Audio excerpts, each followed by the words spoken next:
এবং তার কাছে দুইজন ফেরেশতা আসবে, তাকে জিজ্ঞাসাবাদ করবে। যখন বলবে মার রব্বুকা, সে বলবে হা হা লা আদরি। বলবে ওমা দীনুকা, তোমার ধর্মের নাম কি? বলবে হা হা লা আদরি। বলবে ওমা হাযা রাজুলুল্লাযী বুইসা ফীকুম, এই ব্যক্তিকে যাকে তোমাদের কাছে পাঠানো হয়েছিল। বলবে হা হা লা আদরি, আমার এই প্রশ্নগুলোর উত্তর জানান। এবার মুমিন ব্যক্তির ব্যাপারে আল্লাহ বলেছিলেন থামো, কত সাদাকা আব্দি, আল্লাহ তাকে সত্যায়ন করেছিল। এবারও আল্লাহ থামায় ফেরেশতাদেরকে সত্যায়ন করবে। কাযাবা আব্দি, আমার বান্দা যা বলেছে সব মিথ্যা, সে দুনিয়ায় পাপাচার করেছে, এই জন্য তার উত্তর সে দিতে পারে নাই। অতএব তার জন্য আফরিসুহু মিনান নার, তার কবরে জাহান্নামের বিছানা বিছায়া দাও। নাউযুবিল্লাহ। ওয়া আলবিসুহু মিনান নার, এরপরে জাহান্নামের পোশাক তার শরীরে পরায়া দাও। ওয়াফতাহু লাহু বাবান ইলান নার, এবং কবর থেকে জাহান্নাম পর্যন্ত তার কবরের দরজা খুলে দেয়। নাউযুবিল্লাহ। আল্লাহ রাব্বুল আলামিন এই কথার সমর্থনে কোরআনে আয়াত নাযিল করে বলেন, লাহুম মিন জাহান্নামা মিহাদু ওয়া মিন ফাওকিহিম গাওয়াশ, যারা জাহান্নামী হবে তাদের বিছানা যেভাবে হবে জাহান্নামের আগুনের মাধ্যমে, উপরে অনুরূপভাবে গাওয়াশ এর তাফসিরে ইবনে কাসিরের মধ্যে বলা হয়েছে লেহাব চাদর, যেটা আমরা বুঝি কম্বল, অনুরূপভাবে তাদের উপর দিয়েও জাহান্নামের আগুন দিয়ে আচ্ছাদিত করা থাকবে। অর্থাৎ তাদের তলদেশে অর্থাৎ নিচে যেভাবে জাহান্নামের বিছানা থাকবে, উপরেও জাহান্নামের আগুন দিয়ে তাদেরকে আচ্ছাদিত করে রাখা হবে।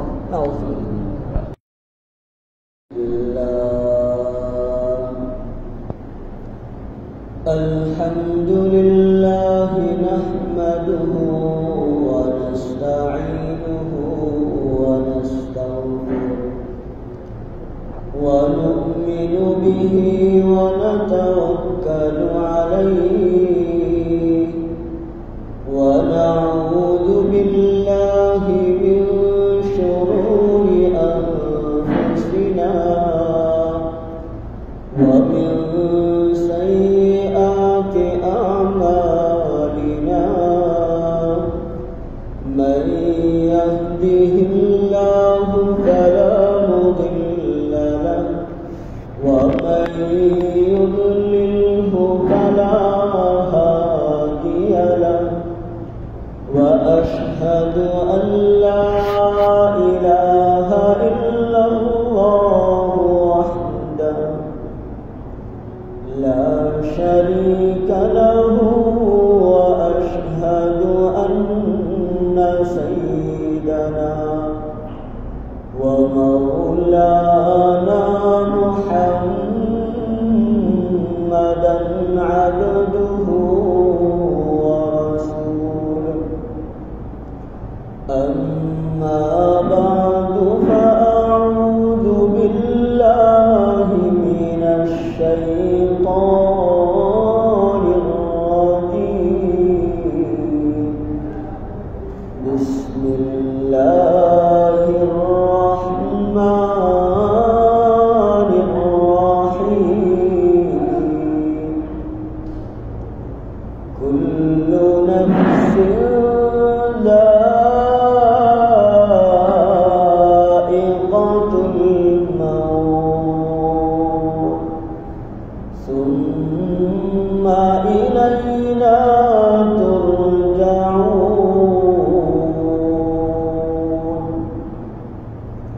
قال رسول الله صلى الله عليه وسلم إذا مات الإنسان انقطع عنه عمله إلا من ثلاثة، إلا من صدقة جارية أو علم ينتفع به أو ولد صالح يدعو له أو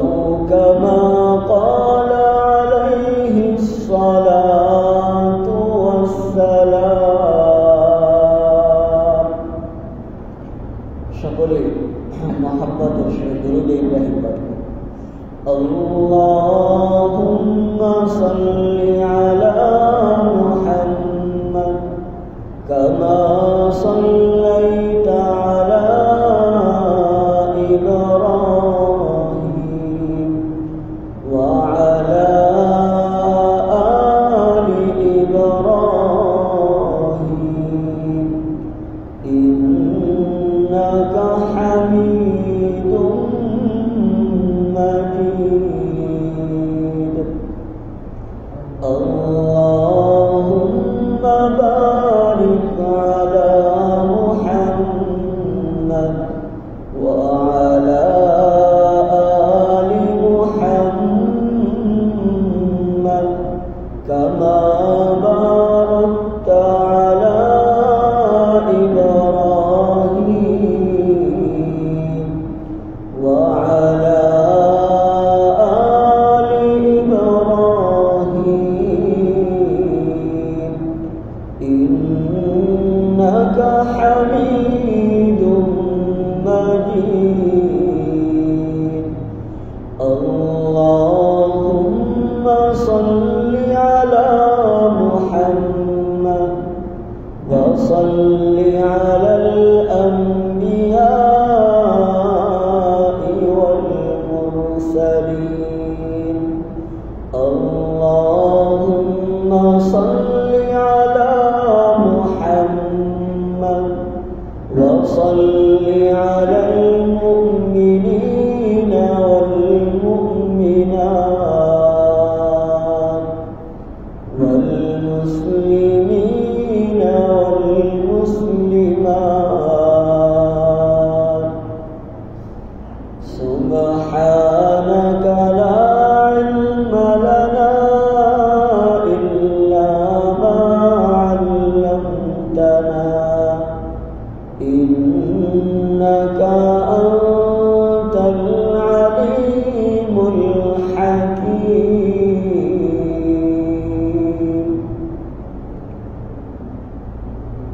আলহামদুলিল্লাহ, মহান আল্লাহ রাব্বুল আলামিনের দরবার অসংখ্য শুকর ও শুকর, যে মহান রাব্বুল আলামিন আমাকে আপনাকে বহু মানুষের মধ্য থেকে নির্বাচিত করে যাচাই বাছাই করে আমাকে আপনাকে মহব্বত করে ভালোবেসে আল্লাহ তাআলার হুকুম আজকের জুমার দিনের জুমা নামাজ আদায়ের জন্য মসজিদে আসার মতো আমাকে আপনাকে আল্লাহ রাব্বুল আলামিন তৌফিক দান করেছেন।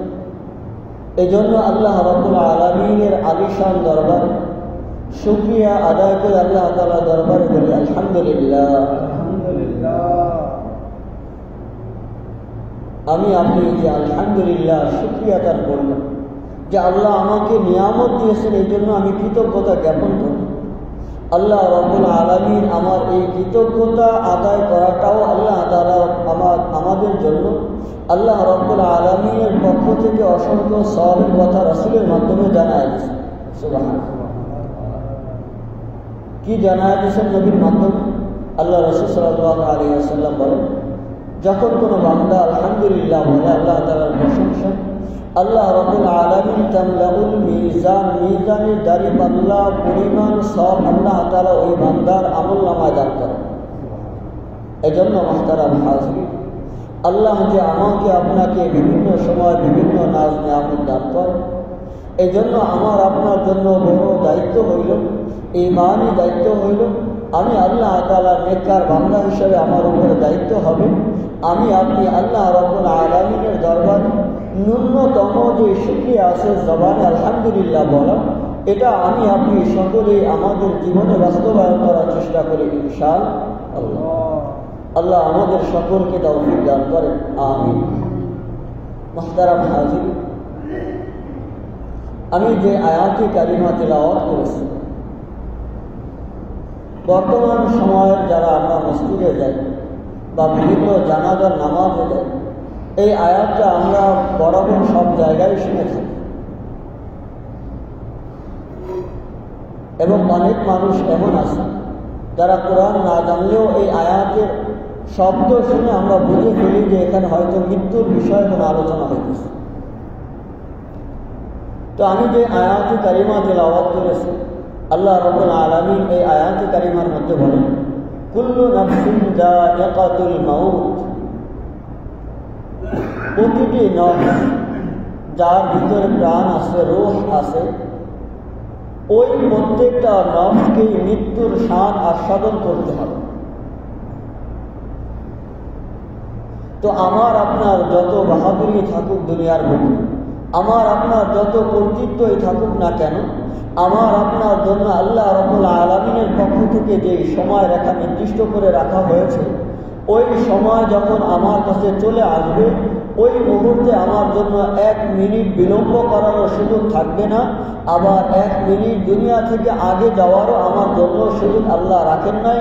এ কথা আল্লাহ রাব্বুল আলামিন নিজেই কোরআনে বলে দিয়েছেন, ওয়ালিকুল্লি উম্মাতিন আজাল, প্রতিটি উম্মতের জন্য, প্রতিটি নফসের জন্য নির্দিষ্ট সময় রয়েছে। ফাইদা জাআ আজালুহুম, যখন ওই নির্দিষ্ট সময় চলে আসবে, লা ইস্তাখিরুনা সাআতাও ওয়া লা ইস্তাকদিমুন, ওই সময় থেকে 1 মুহূর্ত সে বিলম্ব করতে পারবে না যে 1 মিনিট পরে যাব, আবার 1 মিনিট আগে যাওয়ার চেষ্টা করলেও তার পক্ষে যাওয়া সম্ভব হবে। এই জন্য আমার আপনার জীবনে আমি আমাকে যত বড়ই মনে করি, আমি জীবনে আমাকে যত হেডামওয়ালা মনে করি, আল্লাহ রাব্বুল আলামিন যে আয়াতে কারিমা কোরআনের মধ্যে স্পষ্ট বলে দিয়েছেন যে আমার আপনার ভিতরে যদি রূহ নামক জিনিসটা থেকে থাকে, তবে আমাকে মৃত্যুর স্বাদ গ্রহণ করতেই হবে। শুধু আল্লাহ এই একটা আয়াতে না, বরং 3টা জায়গায় এই শব্দটা উল্লেখ করে বলেছেন, কুল্লু নাফসিন যায়িকাতুল মাউত, যে যার ভিতরে নফস অর্থাৎ রূহ নামক জিনিস আছে, তাকেই মৃত্যুর স্বাদ গ্রহণ করতে হবে। এই জন্য মুহতারাম হাজির, আমার আপনার মৃত্যুটা কেমন হওয়া দরকার? আমি যে আমাকে ঈমানদার দাবি করি, আমি যে আমাকে একজন নবীর উম্মত হিসাবে সাব্যস্ত করে থাকি, আমি যে আল্লাহর একজন গোলাম হিসাবে নিজেকে মানুষের সামনে প্রকাশ করে থাকি, তাহলে আমার মৃত্যুটা কেমন হওয়া দরকার? আর আমার মৃত্যুটা কেমন হইলে আমার জন্য মৃত্যুর সময় কি সুসংবাদ রয়েছে? আর আমার মৃত্যুটা যদি সুসংবাদীয় সংবাদের সাথে হয়, আমার মৃত্যু পরবর্তী প্রথম যে স্টেপ আছে কবর, এই কবরে আমার সাথে কি মুআমালা করা হবে, আল্লাহ রাব্বুল আলামিন তাওফীক দান করেন। তো এই আলোচনা ইনশাআল্লাহ আমরা সকলেই শুনব। তো দেখেন, সূরাতুত তাকাসুর নামে একটা সূরা আছে। আল্লাহ রাসূলের এক সাহাবী আব্দুল্লাহ ইবনে শিখীর রাদিয়াল্লাহু তাআলা, আল্লাহ রাসূলের এই সাহাবী বর্ণনা করেন, আমি আল্লাহ রাসূলের কাছে আসি, এসে দেখি ওয়া হুয়া ইয়াকরাউ আলহাকুমুত তাকাসুর, যে আল্লাহর হাবিব সাল্লাল্লাহু আলাইহি ওয়াসাল্লাম সূরা তাকাসুর তেলাওয়াত করতেছেন। এরপরে সাহাবী বলেন, আল্লাহ রাসূল সূরা তাকাসুর তেলাওয়াত করে বলতেছেন, ইয়াকুলু ইবনু আদম, আদম সন্তান বলে, মালি মালি, দুনিয়ার ভিতরে শুধু বলে আমার ধন, আমার সম্পদ, আমার টাকা, আমার বাড়ি, আমার গাড়ি, আমার ব্যাংক, আমার ব্যালেন্স, সব বলে আমার। আল্লাহর হাবিব সাল্লাল্লাহু আলাইহি ওয়াসাল্লাম বলেন, এই যে আমি আপনি যে শুধু বলি আমার সম্পদ, আমার বাড়ি, আমার গাড়ি, আমার অমুক, আমার তমুক, আমার এত কিছু, আমার পাওয়ার, আমার ক্ষমতা, এত কিছু যে বলি, আল্লাহর হাবিব সাল্লাল্লাহু আলাইহি ওয়াসাল্লাম এই হাদিসের মধ্যে 3টা কথা বলেছেন। মানুষ যে এত কিছু বলে আমার, মানুষের মাত্র 3টা জিনিস মানুষের হিসাবে থাকে, বাকি সব কিছু মানুষের না, বরং মানুষের অন্য কারো হস্তগত হবে, শুধুমাত্র কয়েকদিন সে বলে আমার। তো এই 3 জিনিস কি? আল্লাহ রাসূল সাল্লাল্লাহু আলাইহি ওয়াসাল্লাম বলেন, ইন্নামা মালুকা মা আকালতা ফাআফনাইতা, তোমার মাল তো সেটা যেটা তুমি খেয়ে শেষ করে ফেলেছো। আও লাবিস্তা ফাআবলাইতা, অথবা যে কাপড়টা তুমি পরিধান করে পুরাতন বানায় ফেলছো। আও তাসাদ্দাকতা ফাআমযাইতা, 3 নম্বর হল যেই জাকাত, যে ফিতরা, যে দান তুমি আল্লাহর রাস্তায় করে আর কর্মে পাঠিয়ে দিয়েছো, অর্থাৎ আল্লাহর খাতায় জমা করে দিয়েছো। এই 3টা জিনিস শুধু মানুষের সম্পদ, নিজস্ব সম্পদ। তাছাড়া আমি আপনি যত যাই কিছু বলি এটা আমার, আমার বাড়ি, আমার গাড়ি, আমার ব্যাংক অ্যাকাউন্ট, আমার জমি, আমার সব কিছু যে আমি দাবি করি, আমার রোগটা আজকে আমার শরীর থেকে বের হয়ে যাবে, আমার সব কিছু আমার এই নামে যে ছিল এতদিন আমার নামে, এই সব কিছু অন্য কারণে আমি ট্রান্সফার হয়ে যাবে। কি বলেন, ঠিক না? যেটা আমরা সহজেই বুঝি যারা ব্যাংক অ্যাকাউন্ট করি। ওখানে ব্যাংক অ্যাকাউন্ট করার সময় নিজের নামের সাথে আরেকজন আইনি নমিনি বলা হয়, সম্ভবত নমিনি দিতে হয়। অর্থাৎ আপনি যদি মারা যান তাহলে পরবর্তী ওই লোকটা আপনার অ্যাকাউন্টের টাকার মালিক হবে বা সে এই টাকা উত্তোলন করতে পারবে। তো আপনার রোজ আপনার শরীর থেকে বের হয়ে যাওয়ার সঙ্গে সঙ্গে আপনার যে ব্যাংকে থাকা যত অর্থ সম্পদ আছে সব আরেকজনের নামে ট্রান্সফার হয়ে গেল। আপনার বাড়ির সম্পদ, আপনার বাড়ি, আপনার গাড়ি যা আছে আপনার নাম দিয়েই ক্রয় করেছে, কিন্তু আপনার শরীর থেকে আপনার রূপটা বের হয়ে গেছে। সঙ্গে সঙ্গে এই লোকের মালিকানাটা অন্য তার যারা উত্তরাধিকার আছে তাদের নামে চলে যায়, অথবা সে যদি কাউকে আগে থেকে ওসিয়ত করে যায় তাহলে তার নামে চলে যায়। তো আল্লাহ রাসূল এটাই বুঝাইতে চাচ্ছে যে মানুষকে আমার আমার আমার এই যে বলে আমার সম্পদ মানি, আমার সম্পদ, আমার টাকা, আমার অমুক, আমার তমুক বলে, শুধুমাত্র মানুষের তিনটা জিনিস তার নিজস্ব। 1 নম্বর, যেটা আমি আপনি খেয়ে শেষ করি। 2 নম্বর, আমি আপনি যেটা পড়ে শেষ করি। 3 নম্বর, যেটা আমি আপনি দান করে আল্লাহর রাস্তায়, আল্লাহর খাতায় জমা করে রাখি। এছাড়া আমার যত মালিকানা আছে, আমার যা কিছু আছে সব অন্য কারো মালিকানা। হয়তো আমি এখন দেখতেছি এটা আমার কাছে আছে, সময়ের ব্যাপার মাত্র এটা অন্যের হাতে চলে যায়।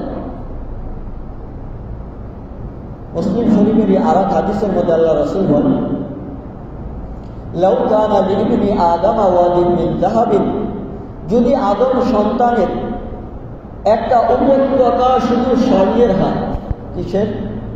স্বর্ণের যদি একটা উপত্যকা হয়, আহাব্বা আন্না লাহু ওয়াদিয়ান আখার, ওই মানুষটা তখন চাবে আর একটা উপত্যকা স্বর্ণে তার হোক। কি চাইবে? একটা উপত্যকা আছে যেটা পুরোটাই স্বর্ণের, এরপরেও আহাব্বা আন্না লাহু ওয়াদিয়ান আখার, সে চাইবে আরো একটা উপত্যকা হোক যেটা স্বর্ণে দিয়ে নির্মিত বা সেটার ভিতরে স্বর্ণ বোঝায় আছে। এরপরে আল্লাহর হাবিব বলেন, ওয়ালা ইয়ামলাআ ফাহু ইল্লা তুরাব, মানুষের যে কামনা আছে, মানুষের যে চাহিদা আছে, ইচ্ছা আছে, আমি আপনি আমাকে আপনাকে আল্লাহ যত দিবেন, আমাকে যদি এক দুনিয়া দেয় আমি আর এক দুনিয়ার মালিক হইতে চাই, আমি এক দেশের মালিক চাইবো আর এক দেশকে পরাজিত করে আর এক দেশের মালিক হব, বাদশাহ হব। তো আল্লাহর হাবিব বলতেছে মানুষের যত থাকবে সে চাইবে আরো হোক। এরপরে বললেন, ওয়ালা ইয়ামলাআ ফাহু ইল্লা তুরাব, আল্লাহ রাব্বুল আলামিনের হাবিব সাল্লাল্লাহু আলাইহি ওয়াসাল্লাম বলেন তার মন আর তার যে মনোবাসনা কামনা আছে এটা মাটি ছাড়া তার ইচ্ছা কোনো জিনিস পূরণ করতে পারবে না। মাটি আবার ইচ্ছা পূরণ করে কিনা? অর্থাৎ আমাকে আপনাকে যখন মাটির নিচে দাফন করে দেওয়া হবে তখন আমার আপনার মুখে মাটি পড়বে, ওই মাটি ছাড়া কোনো জিনিস আমার মনের চাহিদা, আমার মুখের কামনা পূরণ করতে পারবে না। ওয়ায়াতুবুল্লাহু আলা মান তাবা, এর দ্বারা আবার এটা বোঝা হয় যে কেউ হালাল তরিকায় যদি উপার্জন করে, হালাল তরিকায় যদি সেটা ব্যয় করে, এটা দোষণীয় না, এটা জায়েজ আছে। তো এই জন্য আমাদের বর্তমান সময়ের অবস্থা, আমাকে টাকা কামাই করতে হবে, চাই সেটা সৎ পথে হোক অথবা অসৎ পথে হোক। যে সূরা তাকাসুরের কথা আমি বলেছি, এই সূরাটা নাযিল হওয়ারও তো একটা প্রেক্ষাপট আছে। তাফসীরের কিতাবে পাওয়া যায় আনসারি গোত্র, অর্থাৎ মদিনার 2টা গোত্র, বনুল হারিস আর একটা বনুল হারেসা। কি নাম? বনুল হারিস আর একটা বনুল হারেসা, পরে আকার দিয়ে আর একটা আকার ছাড়া রসিকার হারিস হারিসা। তো মদিনার এই 2টা গোত্র, আনসারি 2 গোত্র, এদের মধ্যে একটা প্রতিযোগিতা ছিল এরা শুধু টাকা আর দুনিয়া কামার পিছনে লেগে থাকতো এবং একজন আর একজনের চাইতে প্রতিযোগিতা করত। তাকাসুর বলা হয় একজন আর একজনের চাইতে বেশি করার প্রতিযোগিতা করাকে। তো আল্লাহ বলতেছেন আলহাকুমুত তাকাসুর, তোমাদেরকে দুনিয়ার এই যে ভোগ বিলাসী আর দুনিয়ার অর্থ সম্পদের উপার্জন করার যে একটা নেশা আছে, প্রতিযোগিতা আছে, এটা তোমাদেরকে গাফিল করে রেখেছে। কোত্থেকে? তাফসীরের কিতাবে আসছে আন তাআতিল্লাহ, আল্লাহ তাআলাকে মানা থেকে তোমাদের এই দুনিয়ার ভোগ বিলাসিতা, দুনিয়ার আধিক্য অর্জন করার যে এই স্পৃহা তোমাদের ভিতরে আছে, এটা আল্লাহ তাআলার ইতাআত থেকে, আল্লাহ তাআলার আনুগত্য থেকে তোমাদেরকে গাফিল করে রেখেছে। কতক্ষণ পর্যন্ত? হাত্তা যুরতুমুল মাকাবির, যতক্ষণ পর্যন্ত তোমরা কবর দেখবে। অর্থাৎ কবরের নিচে যখন চলে যাবে তোমাদের এই প্রতিযোগিতা শেষ হয়ে যাবে। আর এই কবরে যাওয়ার আগ পর্যন্ত আমার আপনার ভিতরে এই প্রতিযোগিতা চলবে যে আমি অমুকে আমার চাইতে 10 কোটির মালিক বেশি, আমাকে 20 কোটি তার চাইতে বেশি মালিক হইতে। এই প্রতিযোগিতা যে ওই সময় এই 2 গোত্রের ভিতরে ছিল এমনটা বর্তমান জমানায় আমাদের ভিতরে আছে।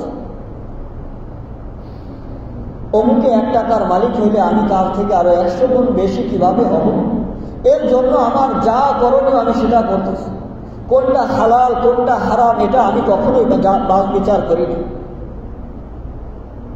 কখনো মানুষকে হত্যা করেও আমি অর্থ উপার্জন করতেছি, কখনো মানুষের উপরে জুলুম করে আমি অর্থ উপার্জন করতেছি, কখনো আমি ইনসাফের চেয়ারে, বিচারকের চেয়ারে বসে অন্যের উপরে অন্যায় জুলুম চাপিয়ে অর্থ আত্মসাৎ করতেছি।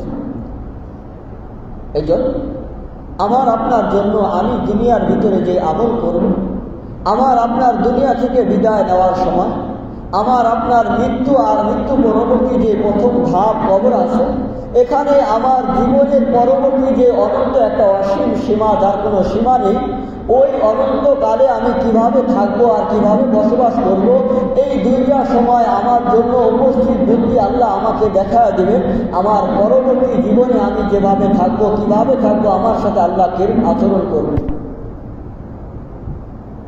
আল্লাহ রাসূলের সাহাবী বারা ইবনে আযিব রাদিয়াল্লাহু তাআলা মুসনাদে আহমদ নামক কিতাবে 18,557 নম্বর হাদিসের মধ্যে আছে। এছাড়াও সহিহুল জামির কিতাবের ভিতরে আছে। এবং আমাদের আশপাশে যেহেতু অনেক আহলে হাদিস ভাইরা আছে, ওনারা আবার ভাবতে পারে এই হাদিসটা আমাদের মতে নাই। ওনাদের যিনি ইমাম নাসিরউদ্দিন আলবানী রাহিমাহুল্লাহ, উনিও ওনার কিতাবে এই হাদিসকে এনেছেন এবং এটাকে সহিহ বলে উল্লেখ করেছেন।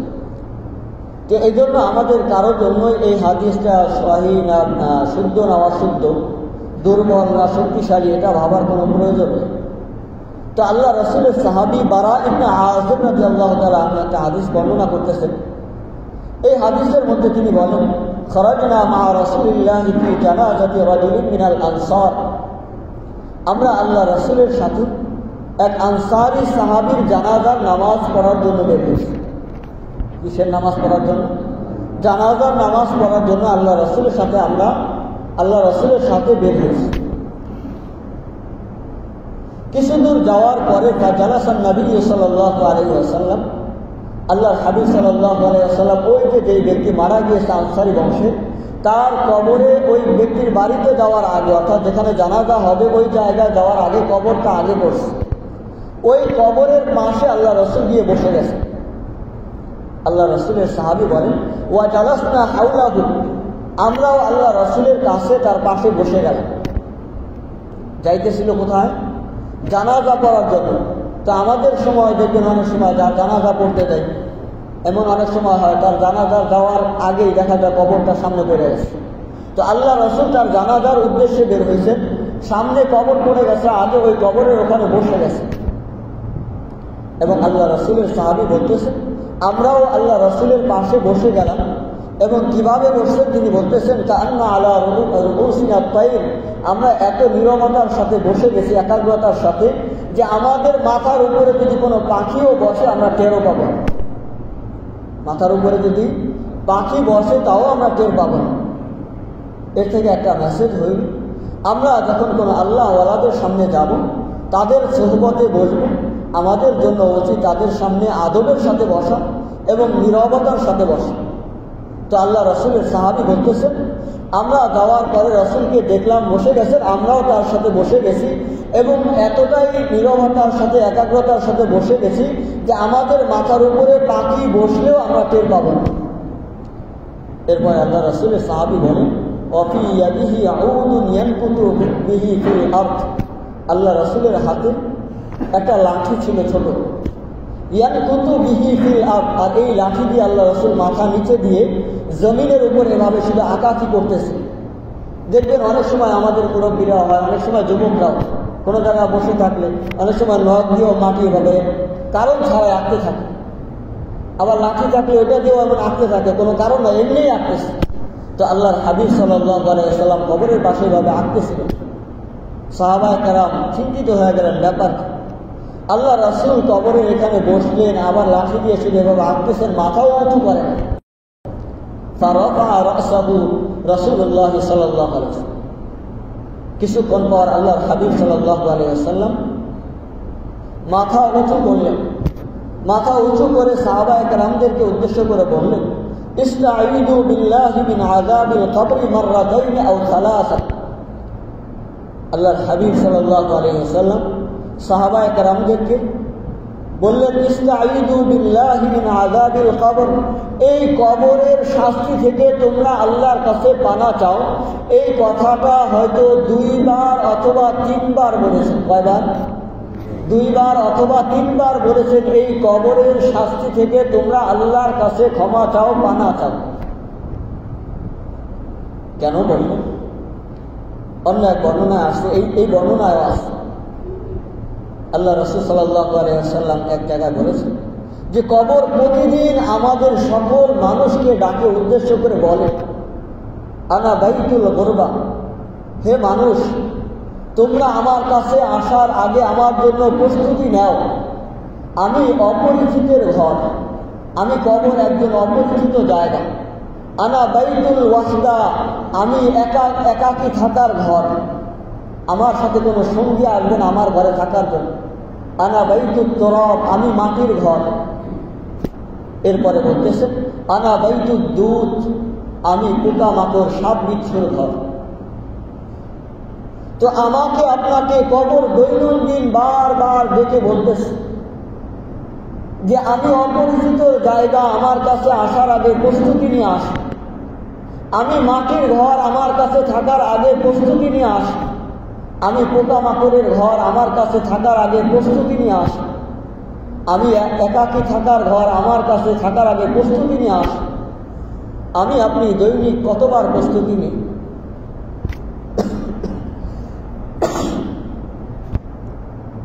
তো আল্লাহর হাবিব সাল্লাল্লাহু আলাইহি ওয়াসাল্লাম যে বললেন, আমাকে আপনাকে যে কবর ডাক দিয়ে প্রতিদিন বলেন যে ওই কবরে আসার আগে আমি আপনি যেন কবরে আসার জন্য প্রস্তুতি নিয়ে আসি। আল্লাহর হাবিব সাল্লাল্লাহু আলাইহি ওয়াসাল্লাম সাহাবায়ে কেরাম বলেন, এরপরে বলেন যে আমার আপনার ভিতরে দুনিয়ায় যত মানুষ আছে, এই মানুষের মধ্যে যারা মুমিন হয়, ইন্নাল আবদাল মুমিনা ইযা কানা ফি ইনকিতাইন মিনাদ দুনিয়া ওয়া ইকবালিন ইলাল আখিরাহ। যখন আমার আপনার মুমিন বান্দা যে মানুষটা হয়, ওই মানুষটা যখন দুনিয়া ছেড়ে আখিরাতের দিকে শুভাগমনের সময় চলে আসে। মুমিনের জন্য মৃত্যু কি দুঃসংবাদ না শুভাগমন, কি বলে?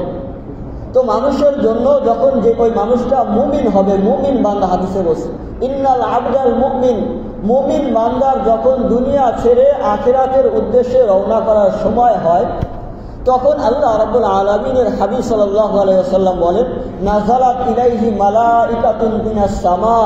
আল্লাহ রাব্বুল আলামিনের পক্ষ থেকে এই মুমিন বান্দাকে মৃত্যুর সময় স্বাগত জানিয়ে নেওয়ার জন্য আসমান থেকে আল্লাহ তাআলার অসংখ্য অগণিত ফেরেশতা দুনিয়ায় আগমন করে। সুবহানাল্লাহ। আয়েশা কি বলেন,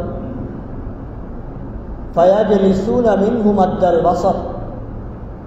ওই মুমিন বান্দা যখন মারা যাবে, ওই মুমিন বান্দার মারা যাওয়ার সময় সে যে অবস্থায় থাকে, তার চক্ষুর দুইটা জ্যোতির যতদূর সীমা রাখা যায়, চোখের আলো, ওই সীমা পর্যন্ত দুই পাশে ফেরেশতাগণ তাকে অভ্যর্থনা জানানোর জন্য লাইন বা সারি ধরে বসে থাকে। সুবহানাল্লাহ, মানে বাড়ি যায় বলবেন কি বলবেন। তো যখন এভাবে বসে থাকে, সুম্মা ইয়াজিউ মালাকুল মাউত, এরপরে মালাকুল মাউত তার মাথার হাত্তা ইয়াজলিসা ইনদা রাসিহি, মালাকুল মাউত আসে এবং তার মাথার কাছে বসে। এরপরে বলে, আইয়াতুহান নাফসুত তাইয়্যিবা, হে পবিত্র নফস, পবিত্র সত্তা, উখরুজি ইলা মাগফিরাতিন মিনাল্লাহি ওয়া রিদওয়ান, তুমি আল্লাহ তাআলার ক্ষমা এবং সন্তুষ্টির দিকে বেরিয়ে আসো। সুবহানাল্লাহ, কি বলতেছে? আইয়াতুহান নাফসুত তাইয়্যিবা, হে পবিত্র নফস সত্তা, তুমি আল্লাহ তাআলার ক্ষমা এবং সন্তুষ্টির দিকে বেরিয়ে আসো। এবং যখন এ কথা বলে, হাদিসের মধ্যে এই বর্ণনায় আসে, ফাতাখরুজু, নফসটা বেরিয়ে আসে, রূহটা ওই শরীর থেকে বেরিয়ে আসে। কিভাবে আসে? তাসিলু কামা তাসিলুল কাতরাতু মিন ফিস সিকা, আল্লাহর হাবিব সাল্লাল্লাহু আলাইহি ওয়াসাল্লাম বলেন, পাত্র থেকে যখন পানি একদম শেষ হয়ে আসে, দেখবেন শেষ মুহূর্তের ফোঁটাটা একদম আস্তে আস্তে পড়ে। অনুরূপভাবে একজন মুমিন ব্যক্তির শরীর থেকে তার রূহটা এতটাই আস্তে আস্তে নমনীয়তার সাথে আরামদায়ক অবস্থায় তার রূহটা ফেরেশতাগণ বের করে। সুবহানাল্লাহ, এই যে মালাকুল মাউত জানটা বের করে দিল, বের করে নেওয়ার সঙ্গে সঙ্গে তার সামনে যে আসমান থেকে আল্লাহ তাআলার অগণিত ফেরেশতাগণ এসেছেন, তার রূহকে অভ্যর্থনা জানানোর জন্য, স্বাগত জানানোর জন্য ওই ফেরেশতাগণ ওই মালাকুল মাউতের কাছে এবার চলে আসে। মালাকুল মাউত চায় এই মুমিন ব্যক্তির আত্মাটা, রূহটা একটু নিজের কাছে রাখার জন্য। কিন্তু ওই যে অসংখ্য অগণিত ফেরেশতা যারা আসমান থেকে নেমে আসছে, এরা প্রতিযোগিতায় লেগে যায় আমাদের কাছে এই রূহটা দিয়ে দেয়। সুবহানাল্লাহ, মানে বলবেন। এবং এই ফেরেশতাগণ জান্নাত থেকে দুইটা জিনিস নিয়ে আসে। কয়টা জিনিস? দুইটা জিনিস। একটা হইল কাফানুম মিন কাফানিল জান্নাহ, জান্নাতি কাফন, ওয়া হানুতুম মিন হানুতিল জান্নাহ, এবং জান্নাতের সুগন্ধি। এই দুইটা জিনিস নিয়ে আসে। এরপরে ওই মালাকুল মাউতকে বলে, আমাদের এই হাতে কাপড়টা বিছায়া বলে, আমাদের কাছে এই মুমিন বান্দার রূহটা দিয়ে দাও। যখন এই কাপড়ের মধ্যে যায়, এরপরে তাদের কাছে থাকা ওই জান্নাতি সুগন্ধিটা লাগায়া তারা এটা পেঁচায় আবার তারা দুনিয়া ত্যাগ করে আল্লাহ তাআলার দিকে, আসমান, এক আসমান, দ্বিতীয় আসমান, তৃতীয় আসমান, এভাবে সপ্তম আসমানে নিয়ে যায়। সুবহানাল্লাহ, প্রতিটি আসমানে যেহেতু অসংখ্য অগণিত ফেরেশতাগণ আছে, যখন যে ফেরেশতার সামনে দিয়ে যায় তখন বলে, মা হাযার রূহুত তাইয়্যিব, এই পবিত্র আত্মাটা কার? তখন ওই যে আত্মা বহনকারী ফেরেশতাগণ বলে, ফুলান ইবনে ফুলান, অমুক ব্যক্তির ছেলে অমুক। দুনিয়ায় আমাদের যে সুন্দর নামগুলো আছে, এই নাম দিয়ে বলে অমুকের ছেলে অমুকের রূহ। তো এভাবে প্রত্যেক আসমানে তাকে ফেরেশতাগণ স্বাগত জানায়। প্রথম আসমান, দ্বিতীয় আসমান, এভাবে সপ্তম আসমানে যাওয়ার পরে আল্লাহ রাব্বুল আলামিন বলে, এবার থামো, উকতুবু কিতাবা আবদি ফি ইল্লিয়িন, আমার বান্দার আমলনামা আর তার রূহটা ইল্লিয়িনের মধ্যে লিখে দাও। সুবহানাল্লাহ, ইল্লিয়িন বলা হয় এমন একটা জগৎ যেখানে মুমিনের আত্মা এবং তাদের কিতাবাদি রাখা হয়। তো বলবে, উকতুবু কিতাবা আবদি, আমার বান্দার কিতাবাদি আমলনামা ফি ইল্লিয়িন, ইল্লিয়িনের মধ্যে লিখে দাও, এবং আমি আল্লাহ তাকে ক্ষমা করে দিছি, এই ঘোষণা তাকে জানায় দাও। সুবহানাল্লাহ, এটা কার মৃত্যু হবে? মুমিন ব্যক্তির মৃত্যু হবে। যখন এই অবস্থা হবে, আল্লাহ রাব্বুল আলামিন, আমরা তো দুনিয়ার মানুষকে কবর দিয়ে হয়তো মাটির নিচে, বাসতলায়, কবরস্থানে, পারিবারিক কবরস্থানে, কিন্তু রূহটা কোথায় চলে গেছে? 7 আসমানের উপরে ইল্লিয়িন নামক এক জায়গায়। যখন ওই জায়গায় চলে গেছে, এবার আমরা দুনিয়ায় তো কিছুটা সময় বিলম্ব করি এই লাশ দাফন করার জন্য। যখন লাশ কবরে রাখা হয়, কবরে রাখার পর আল্লাহ রাব্বুল আলামিন বলে, আমার বান্দার রূহটা তার শরীরের ভিতরে দিয়ে দাও। যখন এই শরীরের ভিতরে আবার রূহটা দেওয়া হয়, ফায়াতিহি মালাকান, দুইজন ফেরেশতা তার কাছে আসে। ফাইজুলিসানিহি, তাকে বসায়। বসানোর পরে একে জিজ্ঞাসা করে মান রব্বুকা, তোমার রব কে? তখন সে যদি মুমিন বান্দা, যেহেতু বলা হইতেছে মুমিন হওয়ার কারণে আল্লাহ রব্বুল আলামিন তাকে তার ওই জবাব মধ্যে বের করে দিবে, রব্বি আল্লাহ, আমার রব আল্লাহ। মনে হয় জানেন না আপনারা, কি বলেন? রব্বি আল্লাহ, আমার রব আল্লাহ। যদি আপনি আমার রব হিসাবে বিশ্বাস করি, এটাকে আমি বুকে ধারণ করি, এটার উপর ইস্তেকামাত করি, তাহলে কাল কিয়ামতের ময়দানে আপনি আল্লাহ যে আমার রব, এটার উত্তর কাল কিয়ামতের ময়দানেও দিতে পারবো। কবরে যে আমার প্রথম সওয়াল হবে, ওই সওয়ালের উত্তর আমি দিতে পারবো। এজন্য আল্লাহ কোরআনের ভিতরে এক আয়াতের মধ্যে বলেন, ইন্নাল্লাযীনা ক্বালু রাব্বুনা আল্লাহ, যে মানুষগুলো বলে আমাদের রব, বলেন আমাদের রব আল্লাহ, সুম্মা ইসতাকামু, এরপরে যারা এই কথার উপরে অটল থাকে। আল্লাহ আমাদের রব, এই কথা শুধু বলে এমন না, এই কথা বলে এই কথার উপরে অটল থাকে, এই মানুষটাই কাল কিয়ামতের মৃত্যুর পরবর্তী যে প্রথম স্টেপ আছে কবর, ওখানে যখন তাকে জিজ্ঞাসা করা হবে তোমার রবকে, তখন ওই মানুষটার জন্য সহজ হবে যে সে বলবে আমার রব আল্লাহ। আমি আপনি যেই পেশারি হই, আলেম হই, গায়রে আলেম হই, সাধারণ মানুষ হই, শিক্ষিত মানুষ হই, দিন মজুর হই, যে শ্রেণীর মানুষই দুনিয়ায় বসবাস করি, আপনি আপনার এই দুনিয়ার আসার আগে একটা জগৎ ছিল, রূহ জগৎ, না রুহের জগৎ বলে। ওই জায়গায় আমরা সকলেই একটা স্বীকারোক্তি দিয়ে আসছি। আল্লাহ জিজ্ঞাসা করেছিলেন, আলাস্তু বিরাব্বিকুম, আমি কি তোমাদের রব নয়?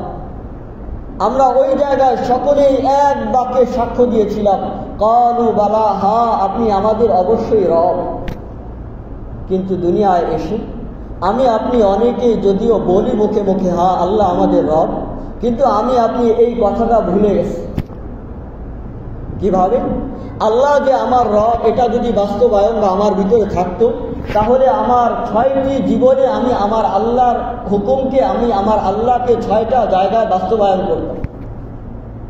1 নম্বর, আমার ব্যক্তি জীবনে আমার ব্যক্তি জীবনে আমি যদি আমার রবকে আল্লাহ হিসাবে, আমার আল্লাহকে আমার রব হিসাবে মানি, তাহলে আমার জন্য অত্যন্ত জরুরি ছিল আল্লাহ যে আমার উপরে দৈনিক 5 ওয়াক্ত নামাজ ফরজ করেছিল, এই 5 ওয়াক্ত নামাজ গুরুত্ব সহকারে আমার জন্য আদায় করা জরুরি ছিল, কিন্তু আমি কি বলেন করি না। 2 নম্বর, পারিবারিক জীবন। আমি যদি বলি আমি পারিবারিক জীবনে আমি আমার আল্লাহকে আমার রব হিসাবে কবুল করেছি, গ্রহণ করেছি, তাহলে আমার পরিবারে আমার মা, আমার স্ত্রী, আমার বোন, আমার ভাই বেপরদায় চলে, নামাজ পড়ে, তাহলে আপনি আপনার পরিবার জীবনে কিভাবে আল্লাহকে রব হিসাবে মানবেন? 3 নম্বর কথা, সামাজিক জীবন। আপনার সমাজে আমরা সবাই বসবাস করি, আবার সমাজ বিজ্ঞান নামে একটা বইও আছে। মানুষ সবাই একত্রে বসবাস করি, এই জন্য আমাদেরকে সামাজিক প্রাণী বলা হয়। কয়েকদিন আমাদের সামাজিক কাজে আমাদের ইনসাফ কায়েম করছে, সামাজিকভাবে দিন প্রতিষ্ঠা করার চেষ্টা করেছে, সামাজিকভাবে মানুষের মাঝে দিনের দাওয়াত দেওয়ার চেষ্টা করেছে, মানুষকে নামাজের দিকে আহ্বান করার চেষ্টা করেছে। অথচ যে মানুষগুলো তাবলীগ করে, হ্যাঁ এদের ব্যাপারে কত সওয়াল। আপনি তো একজনকে ডাকলেন না ভাই নামাজে আসেন, ওই মানুষটা বহু খারাপ, বহু দোষ তার ভিতরে আছে, এরপরে তো বলে ভাই আসেন নামাজে যান। আপনি তো এটা বলেন, এই একটা গুণের জন্য যদি আল্লাহ চান তাকে মাফ করে দিতে পারেন, কিন্তু আপনি তো ওই মানুষটার পিছনে লাগছে, হ্যাঁ নামাজের দাওয়াত দেয়, এইটা সমস্যা ওইটা সমস্যা। তো সমস্যা ছাড়া কোন মানুষটা দুনিয়ায় আছে বলেন, যে ওই মানুষটার সমস্যা নাই? অর্থনৈতিক জীবনে যদি আমি আমার রব আল্লাহ হিসাবে মানি, আমার আল্লাহকে আমার রব হিসাবে মানি, তাহলে বলেন তো আপনি আমার আল্লাহকে যদি রব মানি, তাহলে সুদ কেন খাই? আল্লাহ তো বলেছেন আহাল্লাল্লাহুল বাইআ ওয়া হাররামার রিবা, আল্লাহ ব্যবসাকে হালাল করছেন আর সুদকে হারাম করছেন।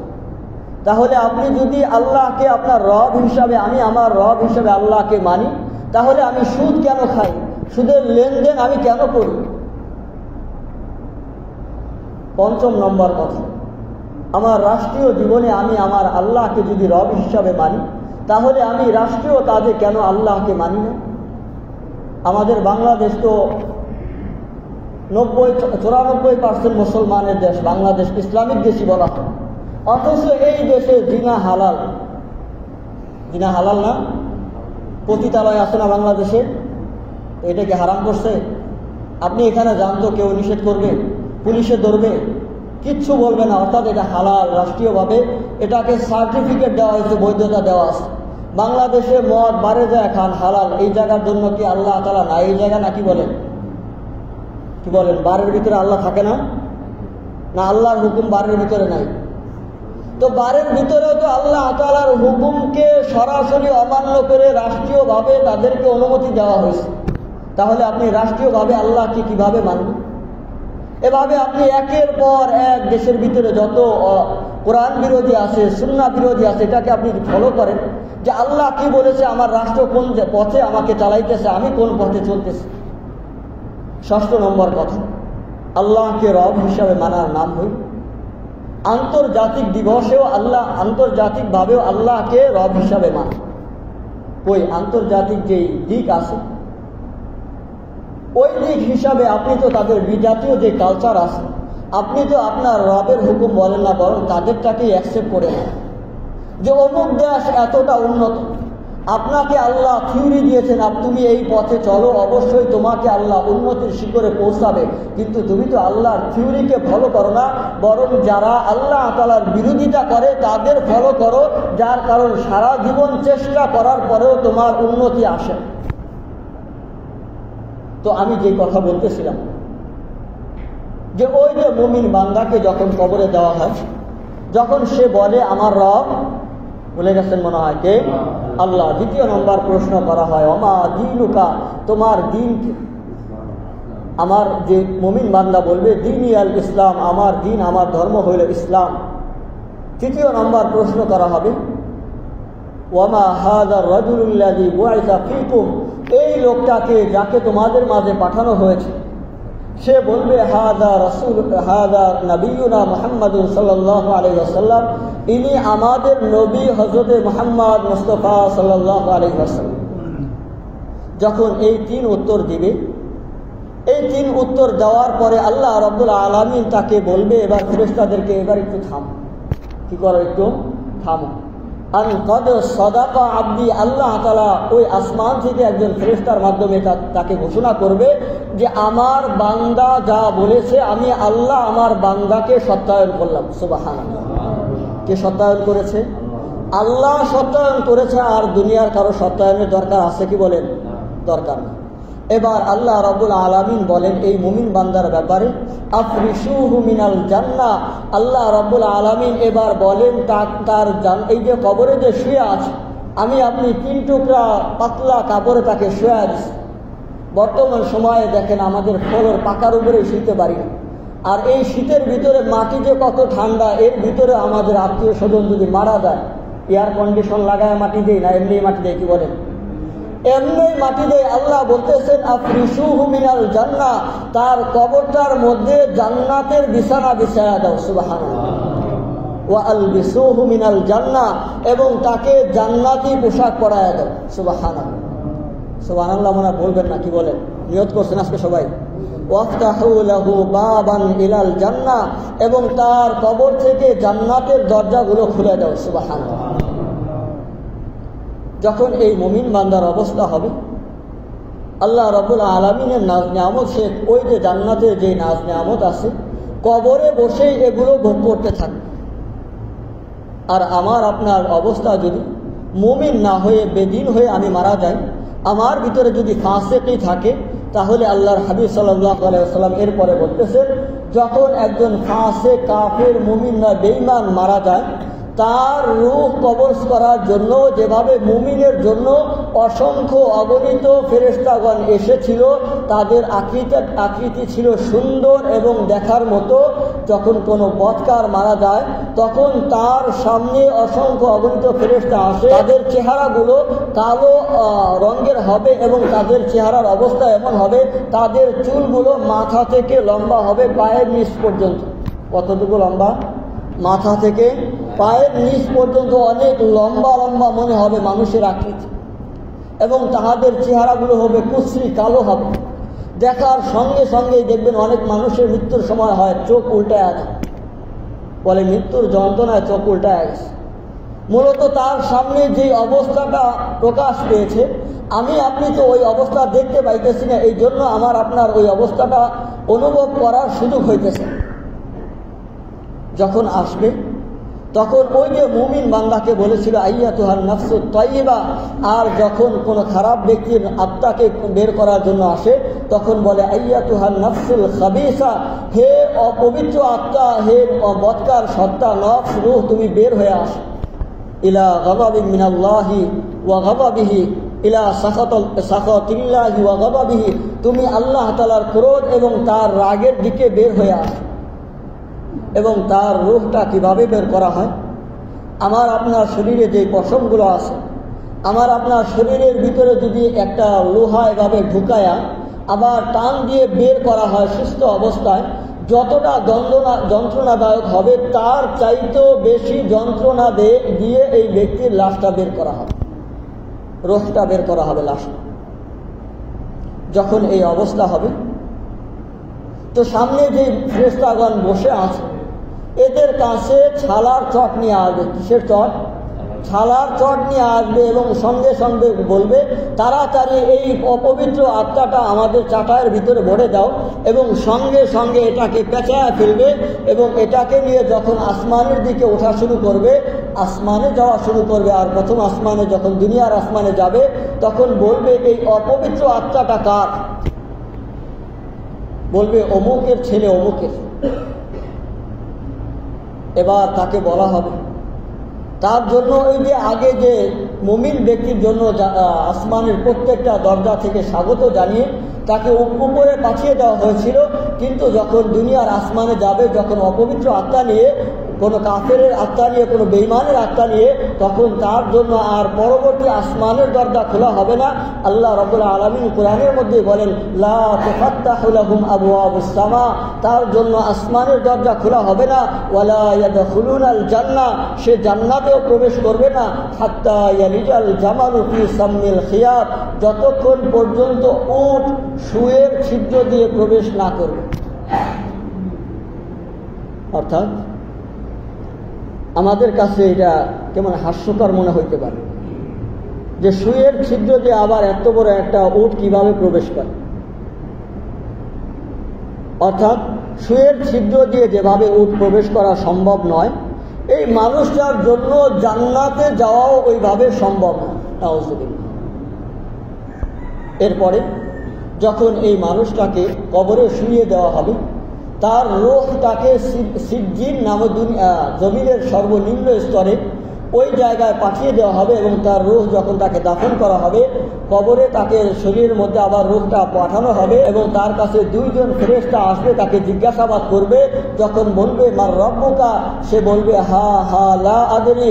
বলবে ওমা দীনুকা, তোমার ধর্মের নাম কি? বলবে হা হা লা আদরি। বলবে ওমা হাযা রাজুলুল্লাযী বুইসা ফীকুম, এই ব্যক্তিকে যাকে তোমাদের কাছে পাঠানো হয়েছিল। বলবে হা হা লা আদরি, আমার এই প্রশ্নগুলোর উত্তর জানা নেই। এবার মুমিন ব্যক্তির ব্যাপারে আল্লাহ বলেছিলেন থামো, আনকাদ সাদাকা আব্দি, আল্লাহ তাকে সত্যায়ন করেছিল। এবারও আল্লাহ থামায়া ফেরেশতাদেরকে সত্যায়ন করবে, কাযাবা আব্দি, আমার বান্দা যা বলেছে সব মিথ্যা, সে দুনিয়ায় পাপাচার করেছে, এই জন্য তার উত্তর সে দিতে পারে নাই। অতএব তার জন্য আফরিশুহু মিনান নার, তার কবরে জাহান্নামের বিছানা বিছায়া দাও। নাউযুবিল্লাহ। ওয়া আলবিসুহু মিনান নার, এরপরে জাহান্নামের পোশাক তার শরীরে পরায়া দাও। ওয়াফতাহু লাহু বাবান ইলান নার, এবং কবর থেকে জাহান্নাম পর্যন্ত তার কবরের দরজা খুলে দেয়। নাউযুবিল্লাহ। আল্লাহ রাব্বুল আলামিন এই কথার সমর্থনে কোরআনে আয়াত নাযিল করে বলেন লাহুম মিন জাহান্নামা মিহাদু ওয়া মিন ফাওকিহিম গাওয়াশ, যারা জাহান্নামী হবে তাদের বিছানা যেভাবে হবে জাহান্নামের আগুনের মাধ্যমে, উপরে অনুরূপভাবে গাওয়াশ এর তাফসিরে ইবনে কাসিরের মধ্যে বলা হয়েছে লেহাব চাদর, যেটা আমরা বুঝি কম্বল, অনুরূপভাবে তাদের উপর দিয়েও জাহান্নামের আগুন দিয়ে আচ্ছাদিত করা থাকবে। অর্থাৎ তাদের তলদেশে অর্থাৎ নিচে যেভাবে জাহান্নামের বিছানা থাকবে, উপরেও জাহান্নামের আগুন দিয়ে তাদেরকে আচ্ছাদিত করে রাখা হবে। এজন্য মুহতারাম হাজিরিন, আমি আপনি আপনার জীবনে কি কাজ করব? আমি কি দুনিয়া থেকে মুমিন হয়ে মারা যাব, না বেঈমান হয়ে মারা যাব? আমার আমল, আমার কবরে আল্লাহ তাআলা আমার সাথে কি আচরণ করবে? আমি যদি এটা বাস্তবায়ন করার চেষ্টা করি যে আমি একজন, আমার কবরের ভিতরে আল্লাহ জান্নাতের বিছানা বিছাবেন, আমাকে জান্নাতি পোশাক পরাবেন, আমার জন্য কবর থেকে জান্নাতের নাজ নিয়ামত খুলে দিবেন, তাহলে আমাকে আল্লাহ তাআলার হুকুম মেনে আল্লাহ তাআলার হুকুম অনুযায়ী চলতে হবে। আর যদি আমি নিয়ত করি কবরে আমার যা হবার হবে, দুনিয়া যে কদিন আসি আমার যে ক্ষমতা আছে এই ক্ষমতা দিয়ে চলে যাব, তাহলে আপনি প্রস্তুত হন, আপনার জন্য আল্লাহ তাআলার ওই যে জাহান্নামের বিছানা, জাহান্নামের পোশাক এবং জাহান্নামের দরজা আপনার জন্য খোলা হবে। এটা আল্লাহ রাসূল যেভাবে বলে গিয়েছেন এটা চির সত্য এবং বাস্তবায়িত হবে। আল্লাহ তাআলা আমাদের সকলকে এই কথা বুঝে আমল করার তৌফিক দান করেন। আমিন। ওয়া আখিরু দাওয়ানা আলহামদুলিল্লাহি রাব্বিল আলামিন।